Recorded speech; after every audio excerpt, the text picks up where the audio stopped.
Hello and welcome to Season of War! Ridge and I are back at you today with another awesome game of Age of Sigmar. Hopefully awesome. Yeah, we'll see. We'll have a good battle here ahead of us. A couple rats versus a couple skeletons. And just want to give a quick shout out as our premium members actually did choose this matchup as they typically do. Again, if you join our premium membership on YouTube, you'll get a say in terms of what matchups we're playing. You know, we usually have one army that we're putting on the table, and our premium members get to vote on who they're facing off against. So yeah, even sub-faction sometimes. It's always mix it up. So lots of good opportunities to see the armies you want to see on the tabletop and the matchups you want to see too. Mm-hmm. Also worth mentioning, our premium members have been helping us chart through a couple of our goals for the channel. We've recently unlocked, adding new tables, and they're coming very soon, so super excited about that. And then we've ordered new audio equipment. It's on the way with, unfortunately, shipping delays from COVID, but it should be here soon. So another exciting improvement that'll be coming to the channel soon. Yep. And then we have some awesome perks coming up, like adding a new army that our premium members are going to get to vote for, and eventually starting to do multiple battle reports a week. Obviously, been lots of demand for that, so hopefully we'll be able to start ramping up soon. We've also been getting a ton of questions about things like our movement trays and objective markers and that, and you can actually find a lot of these products, which we produce here in the shop, on our web store. So it's just seasonofwar.com. Check it out. Again, we have movement trays. We have special ones for Shining Company. You can get objective marker sets, as well as you also may have noticed all my armies have very specialized kind of basing. You can find a full range of every GW base size on our website for kind of those unique bases, and there's a ton of different ways you can finish them. We often, a lot of the comments are actually more about the bases and all that kind of stuff. Lots of questions. Than the games. I've bought personally, I have a lot of the toppers of the pillars and style, and then the movement trays are unbelievable. So you can get them spread out, or even the minimalist, which I use tons. Yeah, funny, we're actually featuring 3 different styles in this game, so it's kind of cool. But just wanted to mention that because we do get a lot of questions about some of those products, but you can grab them from us, and it really goes a long way to help support the channel also. Getting into the matchup, Ridge, you want to take us through the mission and realm? Yeah, for sure. So we're playing the Blade's Edge, which is one of my favorites, at least from the new 2020 GHB. So as everyone knows, it's 1 for each, and then starting in round 2, at the bottom, you can pick to burn 1. So it kind of decentivizes taking the double turn or taking turn. So that will be cool. So the realm that we rolled is Ghur, so +2 to run and charge. Monsters will fight at their full profile for a CP, and then all the terrain is deadly. So going in pretty much just into my list. So I brought Skaven, as you can see, one of the fan favorites. So pretty much my heroes, I brought the Vermilord Warp Seer, the Arch Warlock, who's going to be my general, and then the Grey Seer. For Battleline, I got a unit of 40 clan rats, a unit of 20 clan rats, a unit of 20 clan rats, and then I got a Warp Lightning Cannon, and 6 Storm Fiends. And then I also brought the Warp Lightning Vortex, Jordan's favorite, the Geminids, and Balewind Vortex. Yeah. So that's going to be, I think it's 1990, so yeah. Yeah, so some magic slinging across the field today. That's right, yeah. And then just wanted to quickly apologize just because my Storm Fiends aren't fully painted yet. I've been working on them as we've talked. I think I mentioned in the chats before. Just want to get different models and different stuff on the table, and Storm Fiends are just amazing. So I've used them competitively quite a bit, in different scenarios. But yeah, I've been using the Vallejo metal color, so it's been great. I love it now with a lot of the different stuff I've been painting. Yeah, actually, that's a great kind of quick hobby shout out. We've both been using the Vallejo metal color line recently. I just grabbed a bunch from X-Planet. Again, our local hobby store. Always want to give them a plug and a little shout out. Again, support your local stores. They got the whole Vallejo metal color range in, and actually the whole Vallejo paint line in. Yeah. But man, that paint's amazing. I've been using it on my Lumineth. It's been beautiful. Everyone talks about it online, always. So definitely highly recommend. I'm not going back to any other metal color brands. Same. This one's awesome. So if you want to paint some sweet metal, check it out. And support your local hobby stores. That's right. And to take you through my list today, mixing things up a little bit. No Mortis Praetorians, wanting to just do some other builds, try some other fun things out. But not unfamiliar to the competitive scene, I'm running Petrifex Elite today, which is going to give my whole army reroll 1s to save, which is actually great against shooting because my Mortec Guard Shield Wall doesn't do anything against shooting. Yeah. But I have 2 blocks of 20 Mortec. I have 10 Death Riders with lances. I have 10 Death Riders, and then I have 5 Death Riders with swords, as well as my Liege Cavalos, and those 3 units are all in the Cavalos Lance Battalion. Mm-hmm. And then I have Arcan, awesome spellcaster, he's going to be able to regenerate some of my bodies. And then only 1 catapult today, And then I only brought one endless spell today, but also having Geminids, so we might have a few Geminids floating around the table. Yeah. But no bound ones, though. So. No bound ones, so everything's fine, besides the fact that they're still a little too cheap. Yes, very much so. But I did outdrop you again, having the battalion. I was actually able to spread out and still beat you, which means I have choice of turn. And as you said, this is a mission that doesn't necessarily reward the double turn, but the double turn still is powerful in terms of like the damage you can do. And looking at your like 6 Storm Fiends across the table, 2 rounds of shooting from them up close. Yeah, that could definitely be devastating. So, but all that said, I still think my best choice here is actually going to be to give you the turn, just to avoid that double turn. It's going to force you to come up into my ranges, especially if you want to get my 3 objectives. Means you have to get nice and close, which you're potentially able to. You can run up, grab all the objectives, which is a great strategy in terms of driving a points lead, but it definitely will put you in kind of risky ranges. That's right. Yeah, it's going to be interesting. Yes. See the Storm Fiends through the hole. Yeah, for sure. With that, though, jumping into turn 1, we'll see Skaven going first. All right, let's do it.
All right, we're back. Skaven, turn 1. Quite successful. Somebody forgot to... I had a big hero phase plan going with the knot-holes and everything, so I forgot I forgot to do more warp power. So I realized after I already cast Balewind with my Arch Warlock and then teleported him with Skitter Leap here. So he was too far. Too far to cast more warp power to them because that's in the movement phase. Yeah. So... littlest thing. And so just in the order of activation, it's important. Yep. And it's so fun working with the knot-holes and doing all of this because now they're wholly within 13 for the warp spark, and there's a lot of things going on. So I still was able to. I gave the Vigor Dust Injector for +1 to hit and charge on them, and my plan was you give me turn, I was within Arcane. So, I don't know if it would have went either way, if I would have got it. But I did have a Triumph, so I did roll 1, so I got reroll hits. Mm-hmm. So I was able to use that at least on that. And then they shot, Arcane did what, 9 or 8? He took 8. He took 8, yeah. And then I think I Arcane bolted him for 1. For 1, yeah. So he's taking 9 total, down to 2. Yeah. None of my death lists so far. Made no 6s. The Warps here rolled his War Scroll spell, did D6 more wounds, did a 6. 6, yeah, 6 for more attack. Half run, half charge. Yep. Got up on the points, and I was able to screen out 3 from here and here. So hopefully if you run it, move, and charge, you won't be able to get them. Like we always say in this battle plan, if you've seen before, but Blade's Edge is huge, getting your points right away. Because then getting that lead. One's going to burn each turn, so you want to just make sure you get as much. So I was able to get everything except the 1 point back here. But yeah, the Arch Warlock on a Balewind is insane. +1 save, so he's up to a 2-up, blah, blah. All that good stuff. So yeah, I scored 5. So we'll be going into OBR turn 1, and I'm happy to still have Arcan on the board. Yes, I'm not.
All right, so OBR turn 1.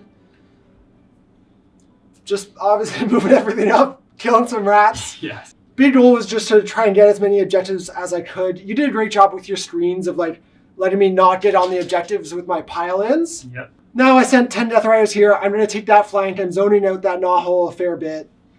Arcan is basically sitting in like the one spot that he can't get shot from anything right now. Yep.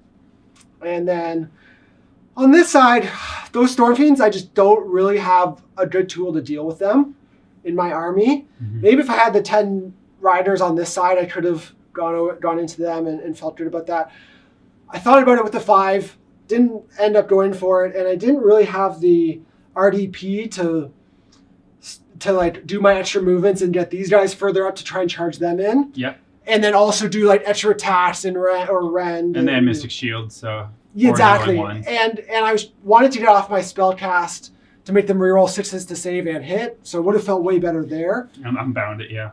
But now I didn't feel great about it, so I just went into Clan Rats over here and didn't throw the Mortec in. Mm-hmm. And as my plan changed, I should have also changed my target from my shooting with my catapult. Now I got 5 wounds on them, which is actually pretty decent. Yeah. I got a fair bit lucky with that. Not as bad as performance issues on the... Yeah. But realistically, knowing in this match how strong my special shot was going to be against 1 unit of rats, yeah, I should have just done that turn 1.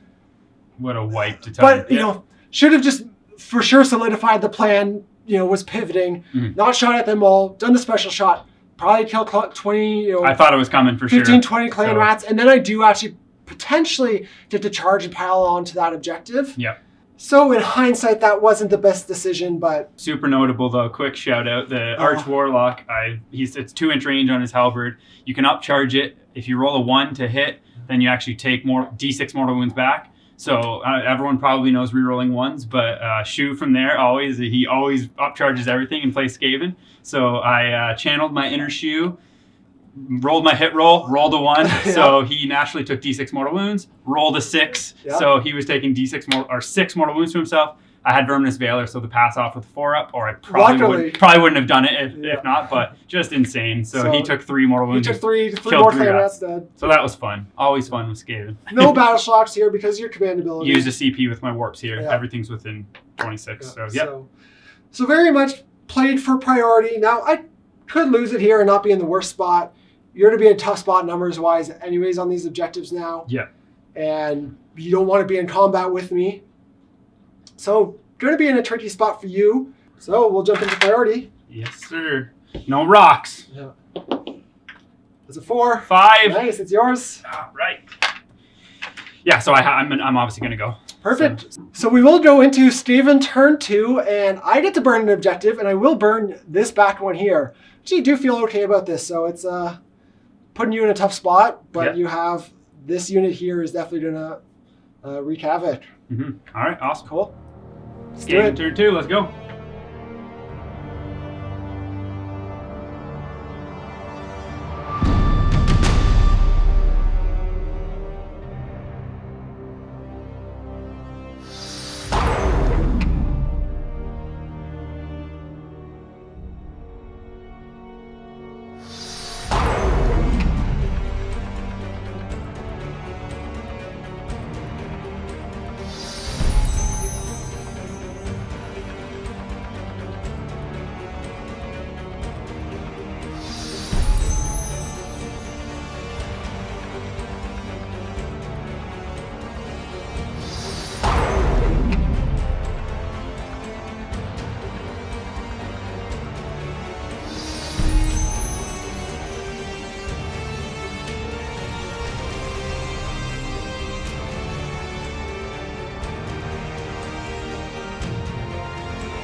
All right, awesome. So, top of Skaven 2 was pretty successful. A couple things went up and down. The magic phase was amazing. Yeah. I was able to cast Vortex. I knew I needed to kill Arcane, so I did. Actually, I got his spell off again. That was the big one. Yeah, so getting it off. He got 4 mortals.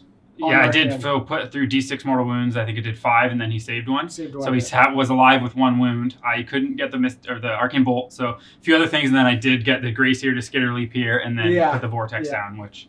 The 1 for 5 mortals you got off on a 12. I rolled so 6s on it, or very unlikely. Yeah. And then the Vortex, you rolled a 10, because you did your 3d6 from the stone. You rolled a 10. Yep. And I rolled a 10, but I no longer had any modifiers, so I was just straight... Yes, which we thought right away. I was just like, no way. And then I thought, wait a second, he's at 1 wound. So he didn't get his bonus. So it went off. Didn't get more warp power. So it hurt Pretty poor spellcasting on that side for him. It just hurts so much with the Storm Fiends if they're not, because reroll hits and wounds is insanely good. I don't feel bad for you. I know. It's just, So I rolled insane with the shock gauntlets. We were just talking about, I should have blew up those horses, but just didn't. I rolled 4 6s on my 6s to hit. So that's 4d6 through, and I spiked that, so I tons through, and then you spiked your rolls, so... Good saves. Yeah. And the Death Riders did well on their saves, but then the Mortec, you weren't just getting... They had shield wall, and you didn't have the volume. And that's one thing I already know about, but I think a possible mistake with here, just going into Mortec, is their shield wall is so good if you don't... Yeah, they slapped... Before you got to attack with your Warp Seer, they did 8 wounds through on him. Yes. He had 13 ward saves to make, saved 5 of them. Because you have the +1 rend from Petrifex, which is huge. So +1 attack. -2, 30 whatever attacks, -2 rend. So I was 6 up, rerollable, 5 up ward, which I was able to stay alive, but I still, I don't know if that was the best. This shield wall's so good. But I needed to take their bodies down, because when there's 10 or 12, they're so strong. So now you have no way to resurrect, so now at least they're down to 6. So I feel okay. Yeah. It's going to be tough, but if I had Arcane on the table, man, it's a different game. Oh, I'm for feeling sure. great. I knew I needed that was a big, just barely got him. Yeah. Now, and Unite Your Clan Rats retreating charge over onto my objective, taking it by 1 point. Didn't even charge, just the retreat. Sorry, just retreating out of combat, if you hadn't got hit by your Vortex, though, you wouldn't have been able to get the objective. So you got lucky on that. What do you mean? Even 1 mortal wound from your Vortex to them. Oh, because there's 8. Yeah. Oh, yeah. So you could have lost that just there. But I did get that objective, so you score 1, 2, and 3. 3. Yeah, because I still hold this on bodies. Yeah. And this, obviously, and that one's and the pit of endless spells over there. So, I'm going to score 3, so 8 to 3. And, go into OBR turn 2. Turn 2. All right.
All right, getting my turn 2 in.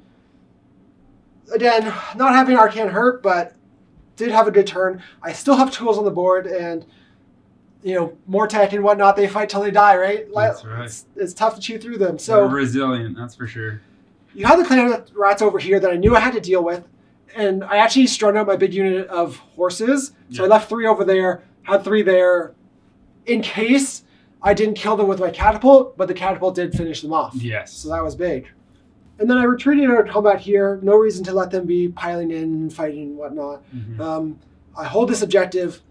So if I win priority, they'll still be there, obviously holding that one. I'm not worried about you piling guys on or slowly killing Mortek. And I didn't have the RDP for shield wall again. But with catapult shooting the clan rats off, I did get my charge and pile in over here onto this objective, killing the clan rats. The Gracier skittered away. And then my Liege Travelers piled in to do the last 4 wounds. To the Warp Seer, yeah. Only got 3 through. You made a bunch of 5-ups, and the Warp Seer loves it. So very close there. 1 wound left. Yeah. And then just retreating on my Mortet for more bodies. Yeah, you're at the point now with this is Bone Reaper 101. Just attrition now at the end. It's so hard to kill these Mortek. It's what you always see. And I do obviously have the body advantage right now. Yeah. So it's gonna be interesting. Even if I get turned here, you're going to burn probably whatever. Well, that's the thing. It's tough, right? Yeah, it's hard to claw it back. But worth noting, I do score 5 here, taking these 4 and this one. Yeah, so it's going to be tied 8-8. And yes, sir. Yeah, all right. All right. Good luck. That's a 5. That's a 1. So you will burn an objective. Yeah. But I'll score 4 points no matter what, and you'll have a tough time kind of clawing back, I think. Yeah. Yeah, so definitely going to take the turn here. No real reason not to. Yep. You're burning this objective. Yeah, so we'll pull doesn't that matter. out. Either one of these is the same thing. And we'll be going into Bonereapers turn 3 at the top of the round. Sounds good.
All right, so wrapping up OBR turn 3 and the game, it looks like.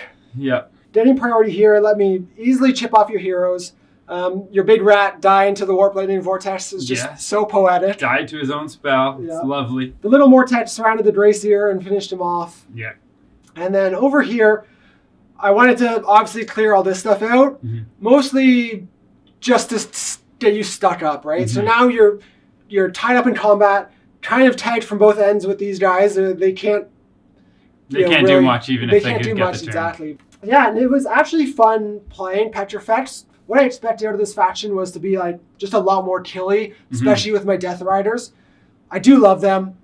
And the rend is huge, right? So good. Where you need it, you can do the +1 rend on 10 guys, or even on the other Mortec. The Mortec are even deadlier. Yeah. The 20 blocks. Oh, man. I think Petrifex, well, obviously it's dropped off, and it's not the... retarded broken like it used to be. Exactly. Yeah.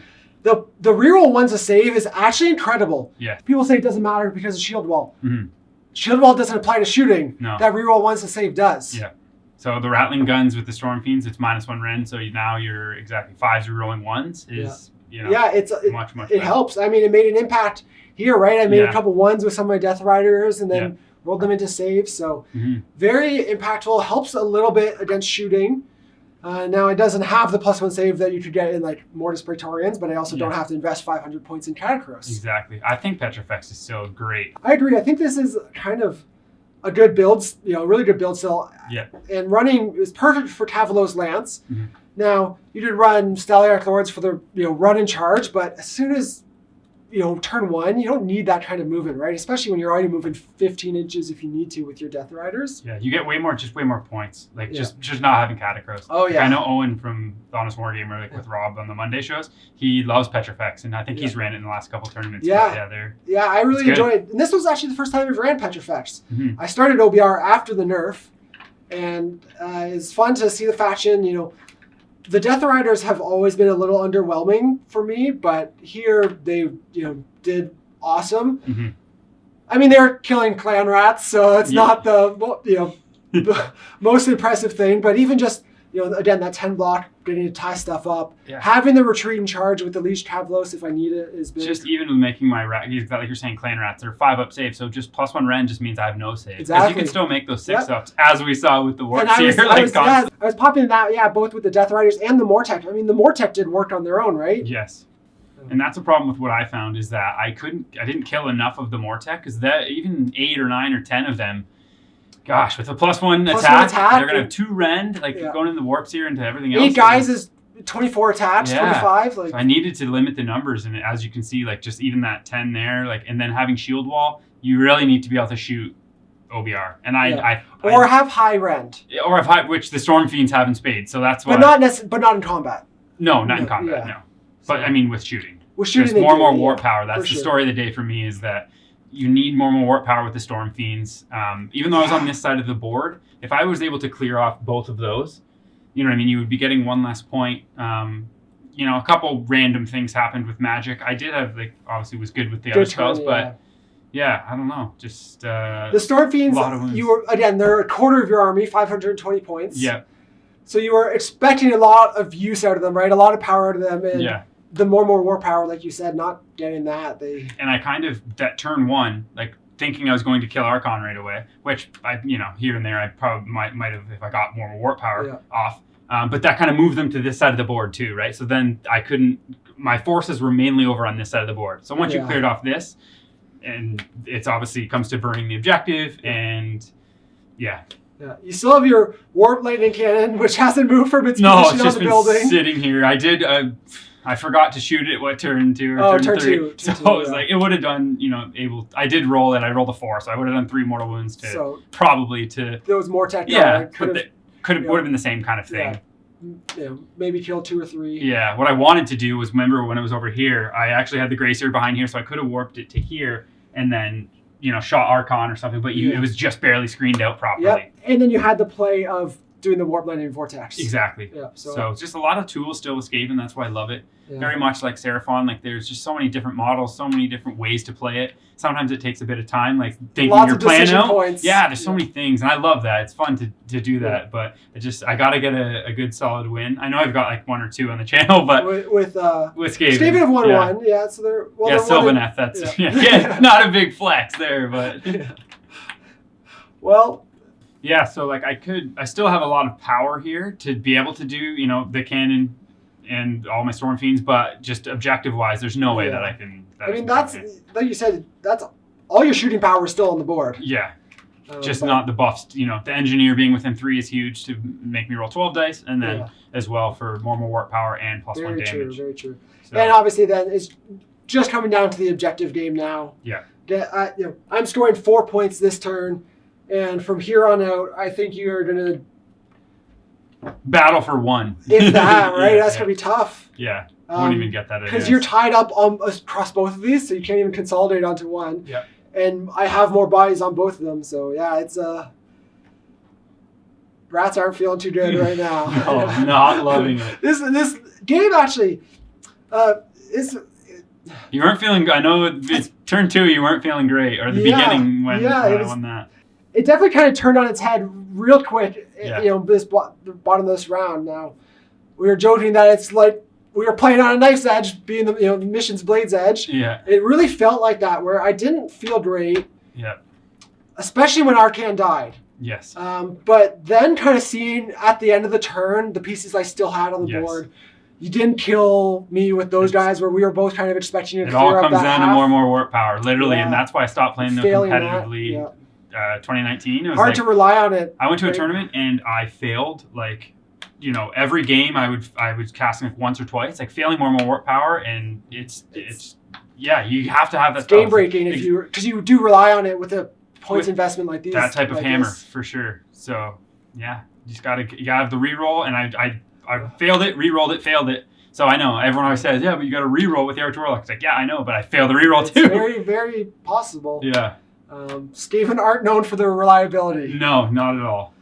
Just why I love them. Yeah, cool. Well, with that, we'll wrap it up here. Yeah. Big win for OBR. Tough showing for Skaven, but they're fighting. I mean, they keep fighting.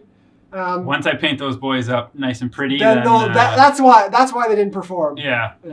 But again, we'll wrap it up here. Just want to say a big thank you to everyone for watching. I hope you enjoyed this battle report. We had a ton of fun playing, and we'll see you again soon in the next one.